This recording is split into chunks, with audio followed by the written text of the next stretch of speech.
All right. Good morning, Baltimore. Over the past few months, my team and I have been working very hard to build a new foundation for our local government here in our city.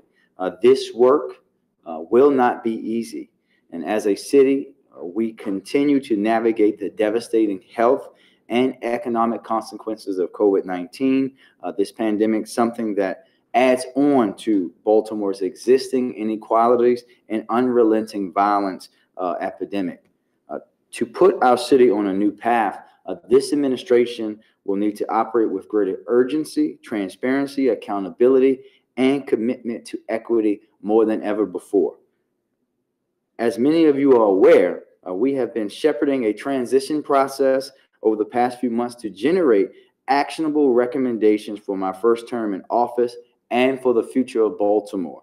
In November, I convened more than 250 Baltimoreans to serve on my transition team of over 10 committees. The youth, community leaders, educators, advocates, artists, entrepreneurs, and residents who were involved in this process developed short-term and long-term recommendations.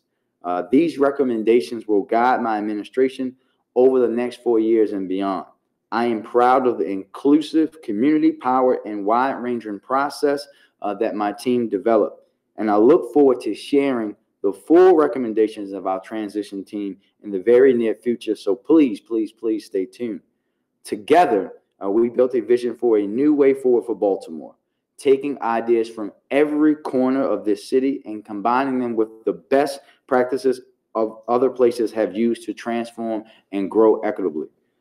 In my conversations with my transition team, I knew we needed to show progress over time, not just tell people what we accomplished when it was done.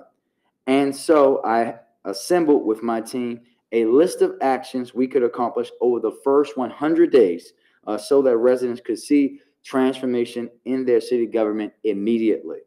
And working with that talented team at the Office of Performance and Innovation, we developed the 100 Days of Action Tracker that is available now on mayor.baltimorecity.gov. That's again, mayor.baltimorecity.gov.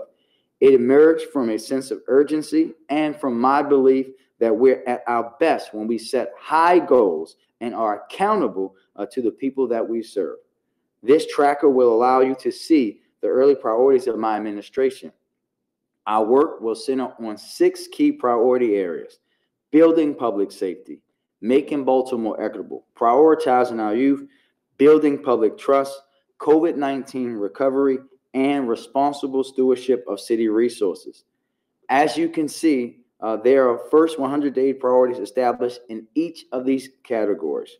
You can see what has already been accomplished and what my administration is currently working on. You can also see which agencies are responsible for taking action on these priorities. There are many things in this list that we have already accomplished: hiring Baltimore's first chief equity officer and city administrator, restoring recycling services that were suspended due to COVID-19, establishing the mayor's Office of Neighborhood Safety and Engagement, holding police stat meetings multiple times a month, joining climate mayors and supporting the spirit and goals of the Paris Climate Agreement, developing and communicating a COVID-19 vaccination prioritization strategy, extending emergency shelter in hotels when CARES Act funding expired, and capping restaurant delivery fees on third-party app services in partnership with our great city council, and many more. There are important things that my team are actively working on: reforming our broken water bill system, hiring permanent DPW, housing, and homeless services directors, supporting the overrides of the Blueprint for Maryland's Future and Built to Learn Act in the General Assembly, beginning to implement the Elijah Cummings Healing City Act to ensure trauma-informed practices across city government, and beginning to implement of the utmost importance a group violence reduction strategy, and also developing a 911 call diversion working group and draft protocol. Although it feels much longer, like it's much, much longer. Yesterday marked 8 weeks of my administration and my time as mayor. We are currently at day 56 out of 100 and have an ambitious agenda ahead of us. I look forward to you following along with this 100 Days of Action Tracker by going again to mayor.baltimorecity.gov/tracker. Each week, my team will share updates on these priorities, so be sure to check in on our progress and hold us accountable, and my entire administration accountable to meeting and exceeding these goals. And I remind you that this is just the beginning. We have a great deal of work to accomplish over this 100-day period, the next year, and the next 4 years, and even beyond that. Thank you for your engagement in this work. Thank you again to the Transition Committee and teams for their work. And at this time, we'll take a few questions which members of the press can submit in the chat.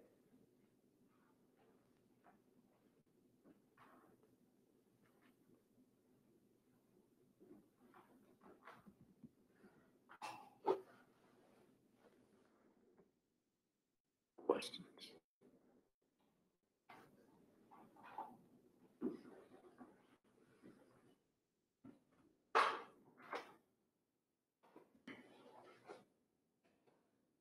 We have a question from Channel 2 WMR.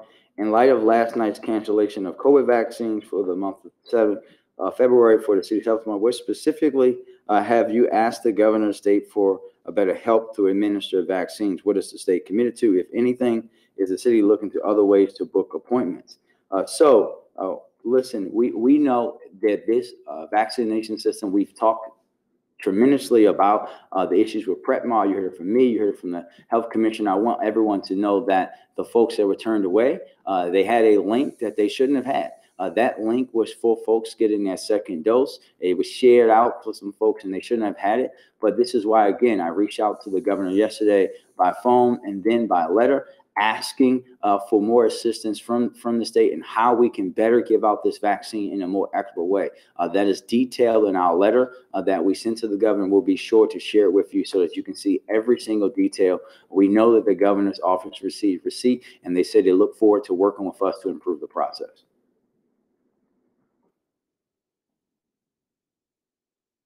Question from Jane Miller from WBL, that there was some community support for the aerial surveillance program. How do I respond? We know that the program had supporters, but Jane, as you know, for me, this is about doing what is the best strategy for Baltimore. Again, all of us understand with the amount of violence that we have here in the city of Baltimore, that people are going to look for any and everything they think is going to be able to bring them some immediate relief. But again, when you look at this pilot that they have, you heard again at the Board of Estimates from the Police Commissioner's Chief of Staff state that when they looked at the data, there was no difference in whether the plane was involved in the case or not. We are building a full strategy around public safety in Baltimore, not gimmicks. We also know that the folks who are funding this program are no longer funding it. You also saw the letter from the police department in the city to the folks operating the program about potential violations of the contract. We're going to move forward with things that have been proven to work. Cities around the country have reduced violent crime by implementing a group violence reduction strategy, focusing in on violent repeat offenders, and building and investing in neighborhoods and people, not just relying on some plan.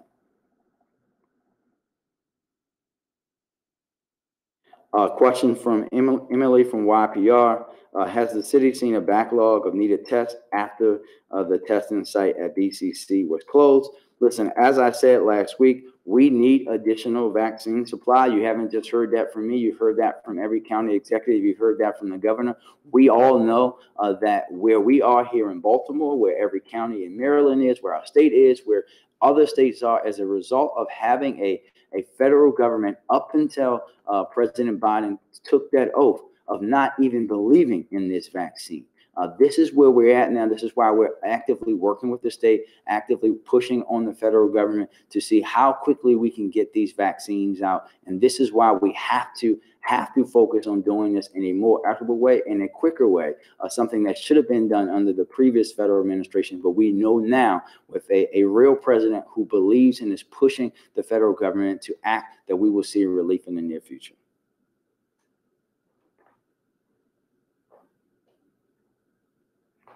A question from Emily. The city unions have collectively accused the city of breaching the contract due to the payroll problems. What will I do to hold those responsible, accountable over the last several weeks. Sorry, Emily, for missing part of your question. Listen, let me be very quick and very blunt, Emily. People need to get paid. As I said a few days ago, I can't speak to what the previous administration did or didn't do to make sure that the implementation of a new system, taking the city from paper timesheets, which we all know needs to happen. We've seen in cases in federal government with the Gun Trace Task Force, what those paper timesheets allowed to happen, what kind of fraud, what kind of abuse of taxpayer dollars were allowed to happen. We all know that we need to move to a 21st century system. However, we cannot have people not being paid. Everyone involved in this in the agencies know that they have to, and they're working and being pushed double and triple time to get this resolved as quickly as possible. We know there are going to be issues when you implement a new system, and folks are going to have to answer in every single way possible for how they're going to fix this problem.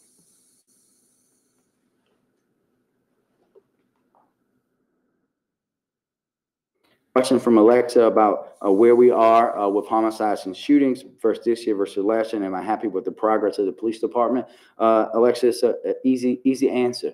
You cannot be happy with the amount of violence that we have in the city of Baltimore. Yes, the department is making great strides on how we're dealing with reform and other things, but we all know, and this is what I tell the commissioners' team consistently, that we have a long way to go on how we're going to work to reduce violence in Baltimore. We know that under the administration, we're going to be implementing more changes, and we know that that will have an impact. We know that there's a lot of things that have to be done, but no, when you have people being shot and killed in the city, when you have the amount of domestic violence and intimate partner violence that we have in the city, we cannot be happy or be accepting of that.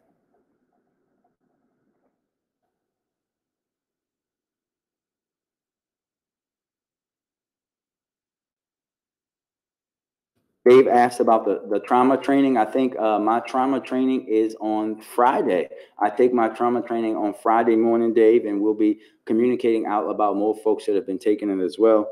Thank you. Some of the agency heads have already started taking it. We're still in the early stages, but this is a much needed step, starting with me and the agency leaders before going out to the other folks.